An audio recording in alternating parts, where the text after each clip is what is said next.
out the country on purpose. Yeah. No service. No service. Hey, what's going on, everybody? Welcome back to the Cold Cut Truth. It's your boy A.K Chris, and we back in the motherfucking building, man.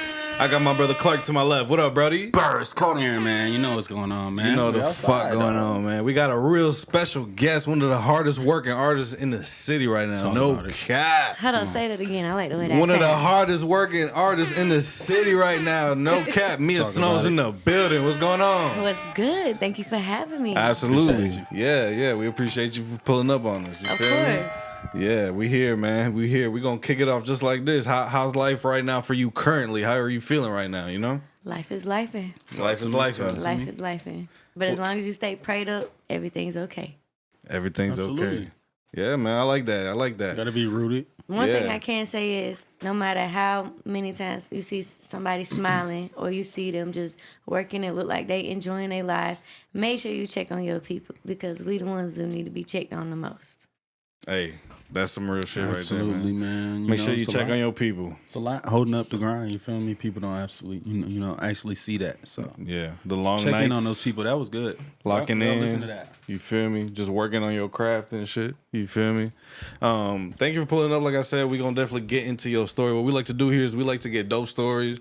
You know what I'm saying? We like to spread motivation through conversation and just kind of relate to the people. You know, kind of just let them know we're going through some of the same shit that they might be going through. Or you feel me? Something like that.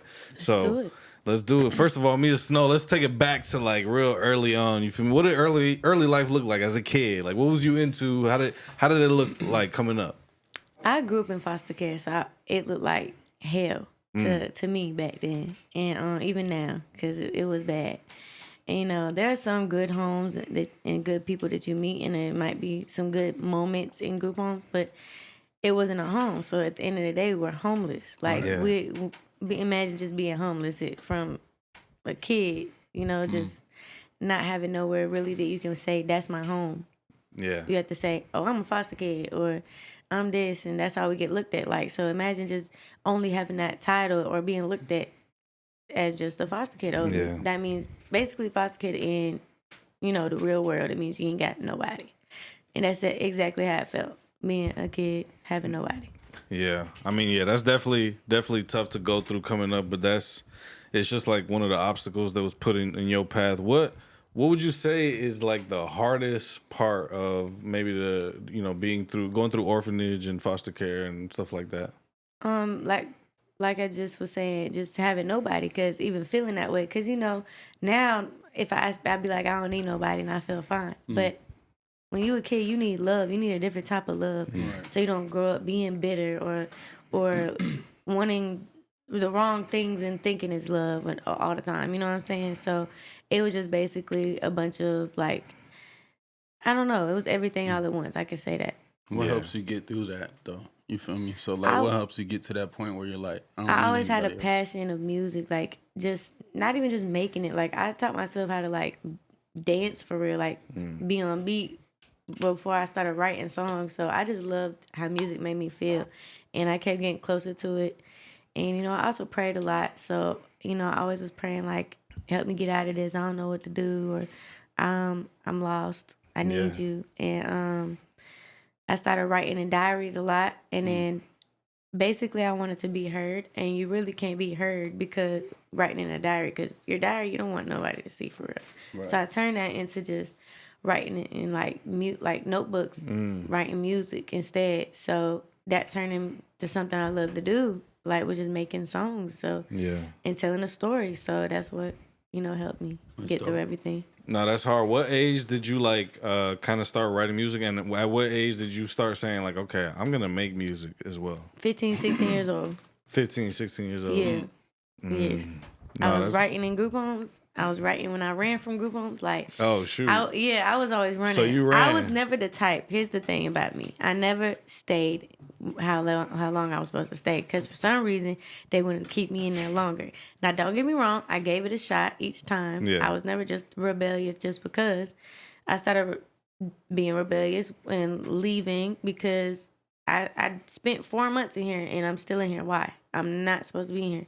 Like, I'm finna run. I'm finna go. So I go. I never stay anywhere that I don't want to be. Right. So I leave. I'm still writing on when I'm on the run, like making music, recording on my phone. Like I'll plug in some earphones, the one with the wire, so it has the mic, Yeah. and I'll do BandLab. To this day, I still use BandLab to record all my songs. Really? Mm-hmm. So what age did you actually record was it like around 16? You 16. recorded? What did that look like? You were still in foster care? Like what did that look like? I was on the run. I was still in foster care. I was still awarded the state, but running, I felt free at the same time. Like even though I'm being looked for, or Right. sometimes you don't even get looked for, they give up. So when you feel like they give up is when you have more opportunities and space to go do other things. So I just would get a phone somehow, some way. I don't care if I stole it at the time. I didn't care if I bought it. Gotta do what you gotta do. Yep. And I just would download BandLab, make music. I have an account, so it's like I just was able to log in anywhere or any device I had. So that's what you wanted to do at that point in your life. You just wanted to make music. I just wanted to make music. And because I had a plan. Like it wasn't for fame. It's never about money because back then I knew how to like manage just $50 in just a month, like to survive off that. For sure. Imagine just $50 for a month. Now you can't. It's a lot more expensive. But about 4 or 5 years ago, you could do that, or you could if you had my mindset. It was much bigger than what I was. What I'm getting now. Like I'm still planning on like helping the other foster kids or homeless because I was both like at one point. So that's the bigger plan. And what did it look like early on? Like you start dropping music, you know what I'm saying? Like do you gain traction right away? Like what was the feedback like? What did it look like? Yeah, that was kind of what it was, to be honest. If you look at it, like I just started dropping. I was getting a name for myself. Like a lot of people already kind of know me in Atlanta from like 2019, and so I did eventually, like when I hit 18, I signed to a label, and it's all love with them. We had some things happen, and then now I'm not with them. So within 2 years of starting to record music, I got signed. You got signed to a label. Mm-hmm. So the support must have been crazy then. Yeah, like I was just doing stuff like. And one day I just was on Instagram because I ended up getting like jumped in Riverdale by like 2 guys in a dyke. And damn.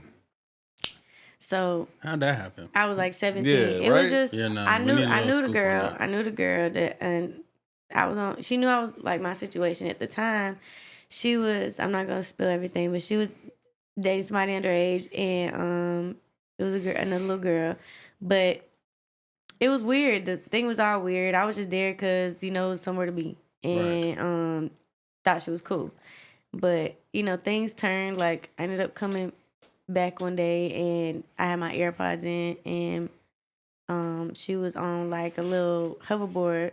And out of nowhere, I'm just sitting on the couch with the AirPods in. So I'm not even knowing what's being said.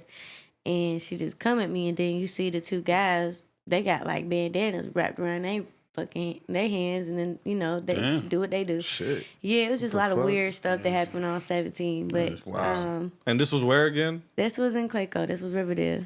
Cleark. So, yeah. So a lot of people know me from that incident too, and everybody thought it was funny. Like they thought it was just, oh, this girl getting beat up. No, like you see 2 guys, you see a stud, you see all that. Like you see it's just I'm not even fighting back. Like. I don't even know what's going on. It's 3 niggas. I had AirPods. That's crazy. Yeah, it's 3 niggas, Cleark. What the fuck? Yeah, so it's like, and I had AirPods in. Like, mind you, I didn't even know it was coming. So it was crazy. They took my phone, they took my clothes, they took shoes off my feet, they took everything. Mind you, I knew the girl, so it was like it's weird. And there was 5 other people in the room. Don't get me wrong.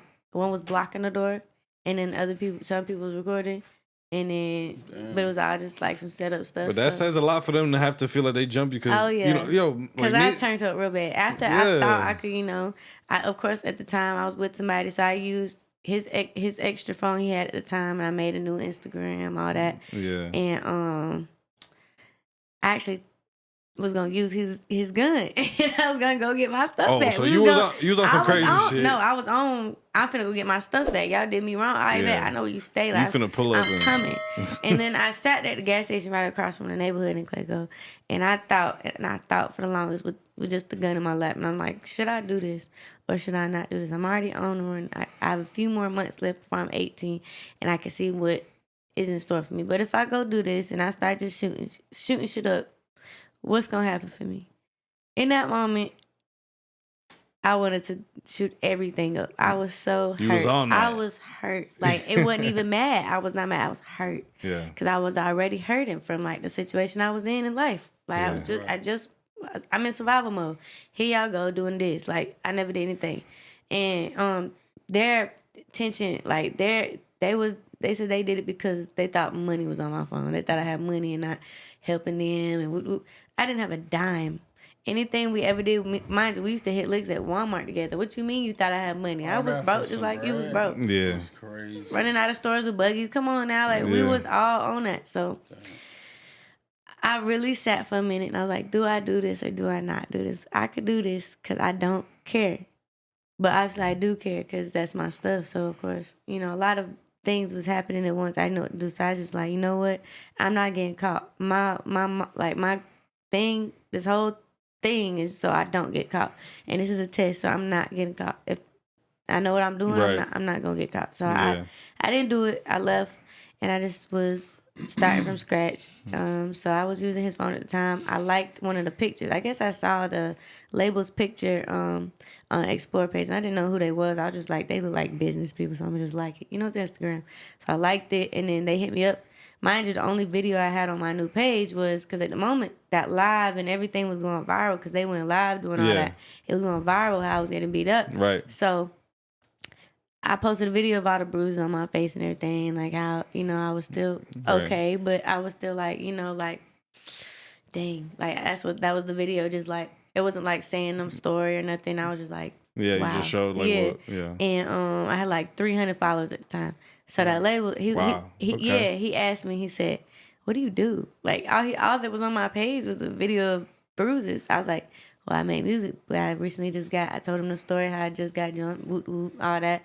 So I ended up, like, later on when I was turning 18, because I was still about to be, like, 4 months away from being 18, I signed instantly to them. And then I was able to be put in the crib, and I was able to have somewhere to go, start over new clothes. They helped with the wardrobe, all that. So it was different. Right. But, that didn't work out for, law reasons, and some other things happen. People get in trouble and everything. Yeah. But, so I love those. I still, I love them for what they did. And I always respect. And I was just young at the time. But for 2 years, I started being independent. So then after that didn't go well. Before my 19th birthday, I was independent up until 20 years old. Okay. I was about to be 21 soon. It was September. This was 2023. And that's when Nathaniel, for sure. Shout out to Nathaniel for setting this up. You know what I mean? I was in a very bad situation. It seemed like I was always attracting bad stuff. Mm-hmm. I was in a very toxic relationship for 3 years after that happened. And I was still with the person who I was, about to use their gun to do that to. So I was still around. And I was just heartbroken. Like, I was just over there for 3 years. And it was very toxic and it was very bad. And I got out of it, but that's what's up. Thank God. And last year. Let me ask you, right? Like, you got all this stuff going on in your life. Like, you're going through foster care, you getting jumped. I'm sure there's some other stuff in the middle of all that, but then you're getting jumped, and then you're in this toxic relationship. Yeah. Like, what helps you, like, just kind of stay strong and, like, kind of push through these moments in your life, It's all about praying. Like, I prayed every day. There wasn't a day where I wasn't screaming, I need you. And God really does come. Like, It doesn't matter. I haven't been to a church. People don't understand. You don't have to go to church for that. It is good to find a good church. But God's not going to look at you any different. You need to call into him. And that's what I was doing. And I was always doing right by people. So when things was happening to me, it was like, why is this happening to me? Because I'm doing good. Mm-hmm. I'm not doing anything wrong to nobody. Like, I'm a very genuine person. Mm-hmm. So God, stepped in. Wow. Well, he was always there, but he was like, all right, now you're ready. You done been through some tough challenges. he might have not put me there, but he was there the whole way to make sure I got Absolutely. through it. 100%. So he was like, now you're ready for what's coming next. So I just take that in every day. Like, yeah. Where does that come from? I'm interested. Like, where does your faith come from? Is that something that you picked up by yourself? Is it something that maybe through foster care you picked up in one of the families you were with? Like, where did that come from?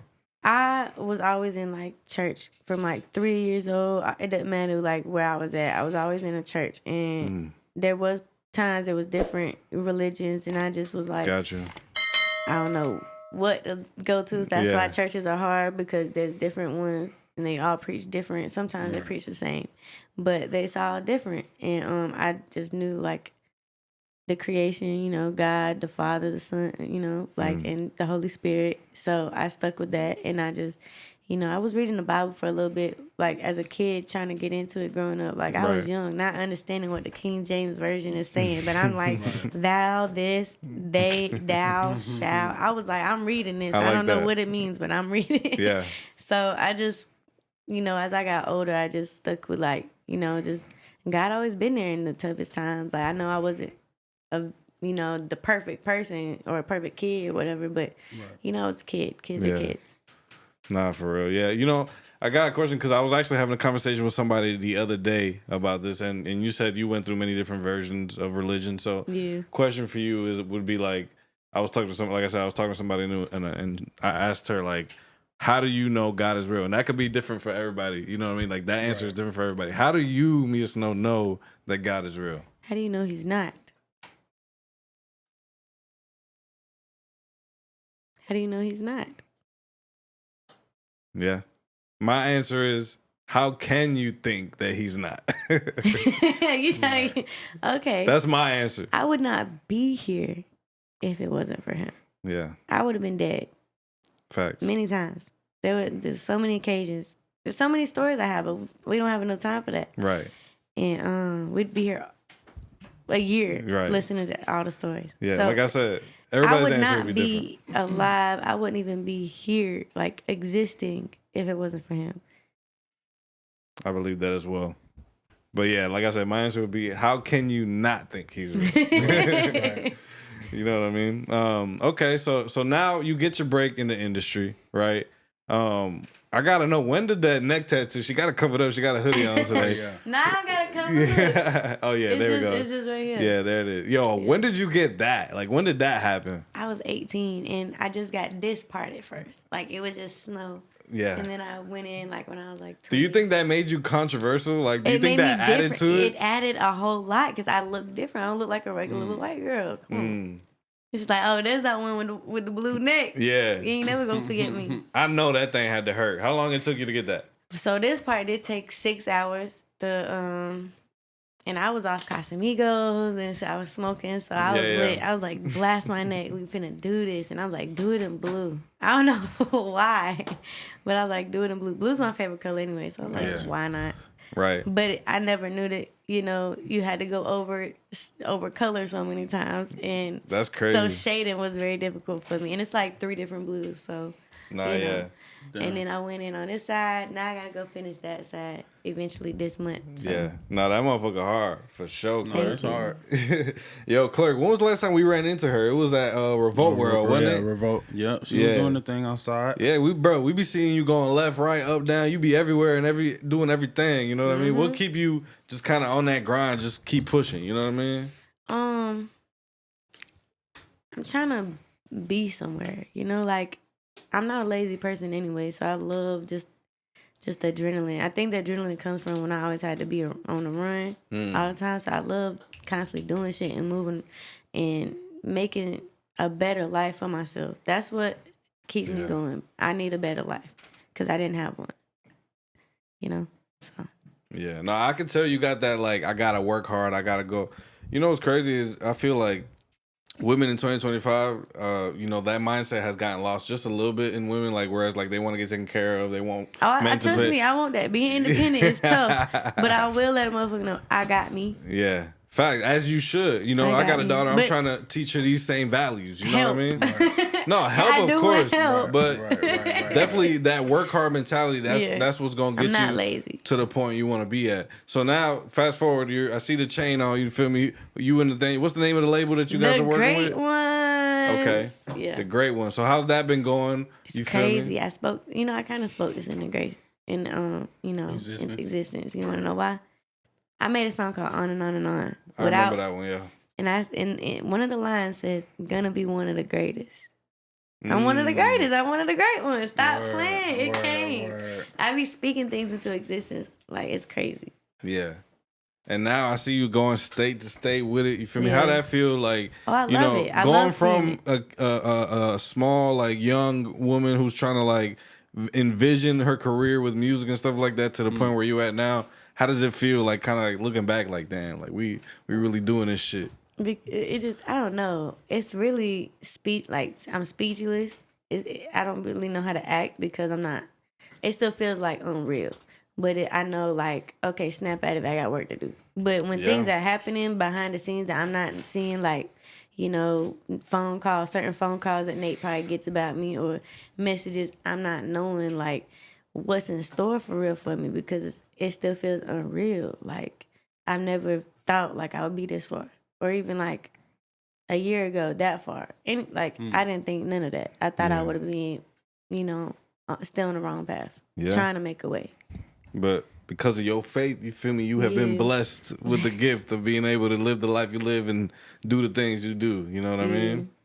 That's awesome. Hey, how'd you lock in with your new label? They found me. They found you? Yeah, I had recently, like, I didn't drop the song, but I made the music videos. I was always, in those few years that I was being independent, from really just those couple years, 19, 20, I was shooting music videos, and I was always paying, like, I had this really dope cameraman. He would let me do it for like $300. Right. Sometimes if I had it, I'd give him like $400, and I would go and I would buy a cabin out in Blue Ridge or LEJ, not buy, but like get it for the weekend, right? And shoot the music video, have some people come out, enjoy the time with me, and I made a song. This one I specifically did in Atlanta and just stayed in that area. Did it on those abandoned bleachers, in some part of the city. And it was called "Oh No." The song's "Oh No," and it's actually like one of everybody's favorites. Yeah. And so he commented and he was like, fire emojis, and I sent the looking emojis. I'm like, who is this? He got 1.2 million followers. Who's under my post? Mind you, I'm just getting back on track because I'm independent, not with nobody managing, just me doing, right, recording on BandLab and shooting music videos to it. So he goes, who, in my DM, he's like, who's pushing you? I said, me. Word. Me? Right, independent. Yeah, and he was like, okay, let me see what I can do. That's what hard. happened. That's what's up. He recognized the talent, man. Yeah, and of course they had to test my loyalty and everything, so it wasn't like right on the spot trusting. I had to I showed up, and he tells me all the time, I don't remember this, but he said when he needed me to be somewhere, I got my own Uber there. Right. And cause it'd be hard cause I don't be driving, so I know how to, but I don't.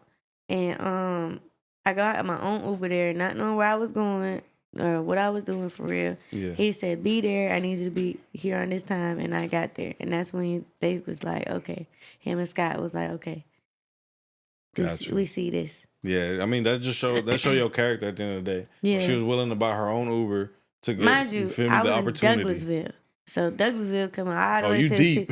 Yeah. It was like $50. Yeah. I could have used that for something. Wow. But I used it for the right thing. That's deep. At the time, I was like, should I get this? I'm doing it. Yo, you say you don't drive. Real quick, is there a reason that you don't drive? Like, what? Why don't you like driving? No, I like to drive. I just don't. Okay. Like, I will if I got to, but I don't really like driving in Atlanta. Like, I'm a country girl first, so I like back roads, those one roads sometimes, You like road rage? You get like road rage or something? Like, no, I get like sometimes, but Anxiety? Anxiety. You don't like highways? I'll get on the highway, but I don't like traffic. I don't like too much going on at once. That's like even real life with me being around people. I was just telling y'all earlier, I don't even like being around a lot of people, like for so long. So Yeah, that's people traffic, regular traffic. yeah, all the traffic. I don't like it. Keep the traffic out my way. Yeah. crazy. Is it like anxiety to the point where like you have to like pull over or something? No. Or like is it just like, oh, I'm just like anxious as hell driving right Anxious, now? and I don't like feeling like that because I feel like my full focus ain't on what it need to be focused on. I'm thinking about everything else at once. Like I don't like doing that. How do you deal with anxiety though? Because you know a lot of people they be dealing with anxiety every single day. I smoke a lot. Yep. I smoke. That's how you kind of. I did cut back. I ain't gonna hold you. I was smoking like 6 months a day. Now it's like minimum 2 or 3. That's good. Yeah. Not a day though. Like there'll be like a day in between. I won't like smoke sometimes. Yeah. We're not gonna talk about my habits on here. Let's not. Yeah, that's good. That's good. 3. Yeah. Straight. Absolutely. Okay. So, That's a bad hey, I want to tell me one thing, right? We like to spread motivation, like I said. Like, what's something that you would kind of like tell somebody right now? You feel me? That's going through something that's like debilitating or holding them back, or you know, something like that. Something where somebody's going through like an obstacle in their life. Like you've been through many obstacles in your life. What would you say to somebody going through something like that right now? You just gotta go for it. Like that saying, "Go big or go home," is really a thing.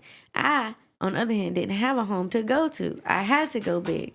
So go big and kind of think of it like you don't have a home to go back to. Because if you go back home after you do all that, you're gonna feel like crap. You're gonna be like, I should have did that. I should have went for it. You need to go big. And while you going big, you better pray because you can't do anything without God. So. Absolutely. Yeah. And then last question too is that like we were talking outside earlier about prayer, like how important that is to you. Like it's super important. Yeah. Instead of making a wish for the angel numbers, I'd be like, pray. They'd be like, oh, it's 333. Yo, by the way, 444. what is 333? Because when we started the podcast I got episode, 222 tatted on me actually right here. 222. Shout out to Norman, the tat man who did that. We had 3 hours and 33 minutes of recording time on the camera when we started this episode. So when we saw that, wow, that's like positivity, and on the right track, and all that. Like, I like that. They all mean you on the right track for real, but some of them get into a little bit deeper. Yeah, I don't really know all of them. yeah. I be too busy making songs. Right. But for those who out there that do the numbers for real and the zodiacs for real, y'all know what 333 is and that's going on. For real. Hey, Nia Snow, I know you got an album coming out real soon. Talk about that real quick. So I ain't gonna let too much be told. Yeah, but just give us something some though. Dope ass features. And I got, one of the songs already dropped from it, and it's called WYD, What You Doing? Okay. So go check it out. It's one of my favorites. And I can't wait for y'all to hear like a few of these songs on here. Like I Don't Want To is one of my favorites. Okay. Make You Mine, Your Woman, What You Doing? Those are my favorites. When it's So, coming out? When it's coming out? when it come out. Oh, shit. Make sure y'all tap in. Y'all watching this right now? Go to her page, go to her Apple Music, go to her Spotify, go check it out. But yeah. All those names sounded real like sexy. Or, like, you know what I'm saying? Like WYD. Yeah. It is. The picture, the cover art for it is a phone, and the message is what you doing with the way the melody. Oh, so what kind of vibe we got on this project? It's a sex love album, but yeah, I ain't gonna get the name. Okay. I'm still working on it. I'm trying to perfecto. I'm trying to, it gotta be perfect for y'all. You trying to make some stuff for the ladies, This some is stuff for baby making music. Baby making music. Yes. But yeah. You're a Woman, love it. let me tell you about one of the songs. You're a Woman, that one is a specific song for the girls, but it's for the guys too. So it's because it's like telling the guys what, type of woman I am, what I want. I want to be a woman. I'm not trying to be a baby mama. I'm not trying to be that. I'm trying to be married. Like, I'm trying to be a woman. So at the end of the day, that specific song is the love part of the song, which is, so yeah. Some instructions. Yeah. We should have our notepad ready. Yeah. If you halfway deep in some pussy, make sure you turn that bitch on. No, you know not Your Woman. If you deep in that. Which one? Your Woman is just to listen to. Like, it's about love. Like, for real. Right. There we go. The sex part is what you doing. What you doing? I Don't Want To. There you go. Some other ones like Somebody. That one's featuring Skrilla Baby. There you go. Oh. And that one's like, Okay. I just need somebody to fuck me like somebody. There we go. Okay, yeah, we did. I'm gonna tap in. Yeah. I'm gonna tap in. Come on now. All right, yo. So other than that, what else you got coming up next? What else can people look out for? Well, I got tour coming up at the end of this month actually, and I'll be gone for 2 months, so it'll be a long little tour. That's what's and up. yeah, so if you know what city I'm gonna be in, if you perform at any of the cities, I'll be there and I'll see you. Yeah, that way. Tell her Cold Cut Truth sent you if you're watching this right now. You feel me? All right. So yeah, that we we're gonna wrap it up here. Thank you, Mia Snow, for pulling up. Thank you. For sharing a piece of your story. You know what I mean, and for spreading some motivation, some positivity, like we was talking about. Always. Let the people know where they can follow you. You know what I'm saying? The real Mia Snow, and you can look up my music under Mia Snow on all platforms. On all platforms, yo, Cleark, where they can follow you at, man? Cold Cut Truth, y'all know it, man. Cold Cut Truth. Shout out my boy Cinemeric in the back. You know what I'm saying? It's love and peace. Yeah, y'all hear him going crazy back there. We appreciate all the love and support. Make sure y'all like, comment, subscribe. We're gonna catch y'all next time, man. Peace.